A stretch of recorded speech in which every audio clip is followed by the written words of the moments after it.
चलिए अब देखते हैं हर समास को बारीकी से। तो पहला समास है हमारा तत्पुरुष समास। परिभाषा क्या कहती है? जहां पूर्व पद विशेषण होने के कारण गौण तथा उत्तर पद विशेष होने के कारण प्रधान होता है, वहां तत्पुरुष समास होता है। तत्पुरुष समास में संज्ञा को संज्ञा से जोड़कर या फिर संज्ञा को क्रिया मूलक शब्दों से जोड़कर बनाया जाता है। हमेशा याद रखें, इस समास में समस्त पद की रचना के लिए पूर्व तथा उत्तर पद के बीच लिखे हुए सभी कारक चिन्हों का लोप होता है। अब देखते हैं कुछ उदाहरण। युद्ध का क्षेत्र, स्नान के लिए गृह, भारत का रत्न, इन सारे शब्दों में संज्ञा को संज्ञा से जोड़ दिया है। और कुछ उदाहरण देखते हैं। हस्त द्वारा लिखित, पथ से भ्रष्ट, आप पर बीती, शरण में आगत। यहाँ पर पूर्व पद संज्ञा जरूर है, लेकिन उत्तर पद में क्रिया मूलक शब्दों का इस्तेमाल हुआ है जो क्रिया दर्शाती है। अब इनके उत्तर भी देख लेते हैं। युद्ध का क्षेत्र, युद्ध क्षेत्र, स्नान गृह तथा भारत रत्न, हस्त द्वारा लिखित, हस्त लिखित, पथ से भ्रष्ट, पथ भ्रष्ट, आप पर बीती, आप बीती, शरण में आगत, शरणागत। इसी तरह से तत्पुरुष समास के विग्रह में दो पदों में भिन्न भिन्न कारक चिन्ह का प्रयोग होता है। इसी कारण तत्पुरुष समास के 6 भेद होते हैं। जैसे कुछ उदाहरण देखते हैं। ग्रामगत, मन चाहा, मालगाड़ी। ग्रामगत में पूर्व पद है ग्राम, उत्तर पद है गत, दोनों के बीच कारक चिन्ह लगा को, कर्ता ने कर्म को कर्म कारक है, अतः इस समास का नाम भी कर्म तत्पुरुष समास ऐसे ही लिखा जाएगा। ये चीज बहुत जरूरी है, याद रखना। मन चाहा, पूर्व पद है मन, उत्तर पद है चाहा, दोनों के बीच से, कर्ता ने कर्म को करण से। बहुत अच्छे, इसीलिए यह करण कारक तत्पुरुष कहलाएगा। मालगाड़ी, पूर्व पद माल, उत्तर पद गाड़ी, दोनों के बीच आ गया कारक के लिए, अतः कर्ता ने कर्म को करण के लिए संप्रदान करण से संप्रदान के लिए, अतः संप्रदान तत्पुरुष समास कहलाएगा।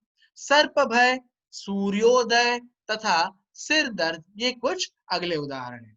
सर्प और भय दोनों के बीच कारक चिन्ह जुड़ा से, जो अलग होने का चिन्ह है, अतः यह हुआ अपादान कारक। सूर्य और उदय दोनों के बीच संबंध है, काके की रारेरी संबंध दर्शाते हैं, अतः संबंध कारक तत्पुरुष समास। सिर और दर्द दोनों में पर, अतः अधिकरण तत्पुरुष समास।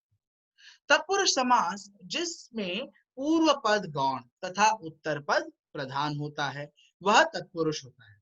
इसमें पूर्व पद जनरली विशेषण होता है, अतः गौण रहता है, और उत्तर पद विशेष होने के कारण प्रधान बन जाता है। तत्पुरुष समास के विग्रह करते समय कारकों के कारकीय चिन्ह, जिनका समास करते समय लोप कर दिया जाता है, और जब विग्रह करते हैं तो उन्हें पुनः जोड़ दिया जाता है। जैसे स्वर्गगत, स्वर्ग को गत, पूजा घर, पूजा के लिए घर आदि। अब इन्हें हम विस्तार से जानेंगे। कर्म तत्पुरुष समास जिसका चिन्ह है को। गगन चुंबी, गगन को चूमने वाला या चूमने वाली इमारत गगन चुंबी। परलोक गमन, परलोक दूसरे लोक में जिसका गंतव्य हो चुका है, उसका जाना हो चुका है, वह परलोक गमन। करण तत्पुरुष, उसका कारक चिन्ह है से के द्वारा, और उदाहरण है भूखमरा, भूख से मरा, भूख मरा। तो हमें उसका कारण पता चलता है क्यों क्रिया घटित हुई। ईश्वर दत्त, ईश्वर द्वारा प्रदत्त। संप्रदान तत्पुरुष का चिन्ह है के लिए, देशभक्ति, देश के लिए भक्ति। सत्याग्रह, सत्य के लिए आग्रह, पुस्तकों के लिए आलय, पुस्तकालय। अपधन तत्पुरुष चिन्ह है से अलग होने पर। धर्म भ्रष्ट, धर्म से भ्रष्ट। मैं यहाँ मदमस्त नहीं ले रहा हूं क्योंकि मद में मस्त होता है, मद से नहीं। अगर अगला समास देखते हैं, संबंध तत्पुरुष। देशवासी, देश का वासी। पर निंदा, दूसरे की, पर की निंदा। संबंध बताया है दो शब्दों में। प्रसंगानुसार, प्रसंग के अनुसार, प्रसंगानुसार। अधिकरण तत्पुरुष कुल श्रेष्ठ, कुल में श्रेष्ठ। घुड़सवार, घोड़े पर सवार, में पर अधिकरण कारक, अतः अधिकरण तत्पुरुष समास। अब इनसे हटकर समास का आखिरी भेद होता है तत्पुरुष में, नय तत्पुरुष। नय तत्पुरुष में हम पहला जो शब्द है, पूर्व पद है, वह किसी का अभाव दर्शाता है और इसीलिए अ या फिर अन, इन पूर्व पदों का इस्तेमाल होता है। जैसे अधर्म, न धन। विग्रह बहुत आसान है, आपको सिर्फ अ या फिर अन को न में परिवर्तित करना है और पूर्व पद जैसे था वैसे ही लिखना है। न धर्म, न अधर्म। असंभव, न संभव। असफल, न सफल, इत्यादि। अब चलते हैं तत्पुरुष के छोटे भेदों की तरफ, जो है कर्मधारय समास और द्विगु समास। इनको मैं छोटे भेद इसलिए कह रहा हूं क्योंकि वो असल में बड़े हैं। कर्मधारय समास, जिसका पहला पद विशेषण और दूसरा पद विशेष, अथवा एक पद उपमान तो एक पद उपमेय, इसका मतलब दोनों में तुलना की गई है, तो वह कर्मधारय पद कहलाता है। Always remember, if at all you see adjective noun relationship, if at all you see there is a comparison between two words, blindly please write down कर्म धारय समास। उदाहरण के तौर पर देखें, विशेषण विशेष्य महाराज, महान है जो राजा, महाराज। अधपका, आधा है जो पका, अधपका। उपमान उपमेय। वचनामृत, वचन रूपी अमृत। यहाँ पर देखिए तुलना की गई है वचन और अमृत के बीच में। स्त्री रत्न, स्त्री रूपी रत्न। स्त्री की तुलना किसी रत्न के समान की गई है। अब कर्मधारय समास, उदाहरण देखते हैं, नीलकंठ, नीला है जो कंठ। अंधविश्वास, अंधा है जो विश्वास। शुभागमन, शुभ है जो आगमन। आपको एक बात पता चली होगी, विग्रह करते समय है जो पूर्व पद और उत्तर के पद के बीच में लिखे जाने से उसका विग्रह पूरा होता है। अगला सवाल देखते हैं, सज्जन, सत है जो जन। भल मानस, भला है जो मानस।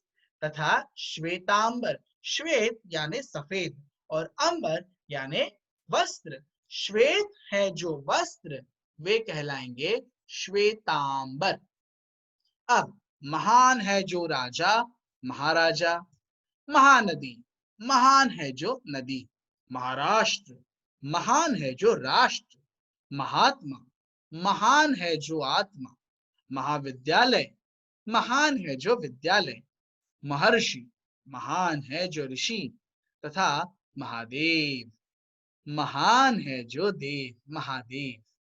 इस तरह से है जो लगाने से समस्त पद का विग्रह हो जाता है। अब देखते हैं तुलना। तुलना करने के लिए हमें दो शब्दों की जरूरत है। घन श्याम, घन यानी बादल, श्याम यानी काला नीला सांवला रंग। घन के समान जो श्याम है वह कहलाएगा घनश्याम। क्रोधाग्नि, क्रोध रूपी अग्नि, मानो आंखों से ज्वालाएं निकल रही हो, इतना ज्यादा क्रोध आपको अगर आ गया तो कोई भी कहेगा क्रोधाग्नि, जो मानो आप आग की लपटों में जल रहे हैं। चंद्र के समान मुख, चंद्रमुख। विद्याधन, विद्या रूपी धन। कनकलता, कनक के समान लता। द्विगु समास की ओर बढ़ते हैं। इस समास में पहला पद संख्यावाचक विशेषण होता है तथा दूसरा किसी समूह का बोध कराता है। जैसे दोपहर, दो पहरों का समूह या फिर समाहार। त्रिवेणी, 3 नदियों का, 3 वेणियों का जहां समाहार होता है वह कहलाता है त्रिवेणी।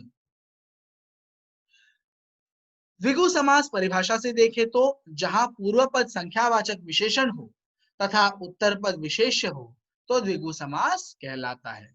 यह समास हमेशा समूहवाची होता है, किसी समूह के बारे में बताता है। अतः समास का विग्रह करते समय अंत में का समाहार, का समूह ऐसे शब्द लिखे जाने चाहिए। पूर्व पद संख्यावाची शब्द होता है तथा उत्तर पद कोई संज्ञा होती है।